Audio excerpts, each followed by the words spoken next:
Dövlət Statistika Komitəsinin təqdim etdiyi elektron xidmətlərdən biri də statistik məlumatların buraxılış təqvimi və mətbu məlumatların yayım təqvimidir.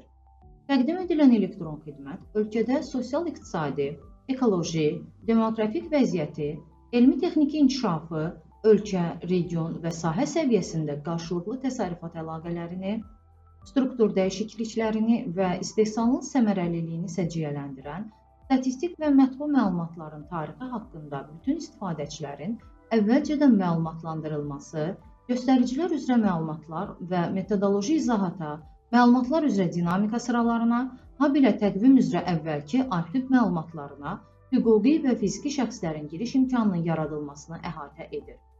Elektron xidmətdən istifadə etmək üçün Dövlət Statistika Komitəsinin rəsmi internet səhifəsinin e-xidmətlər bölməsindəki elektron xidmətlərin siyahısından statistik məlumatların buraxılış təqviminin və mətbu məlumatların yayım təqviminin təqdim edilməsi elektron xidmətinə daxil olmaq lazımdır. Xidmətə daxil olduqda açılan pəncərədə istifadəçiyə statistik məlumatların buraxılış təqvimi və mətbu məlumatların yayım təqvimi təqdim olunur. Təqvimdə məlumatların buraxılış tarixləri yerləşən sətr və sütunlarda göstərilən tarixləri seçməklə statistikanın bölmələri üzrə hazırlanmış göstəriciləri əldə etmək mümkündür.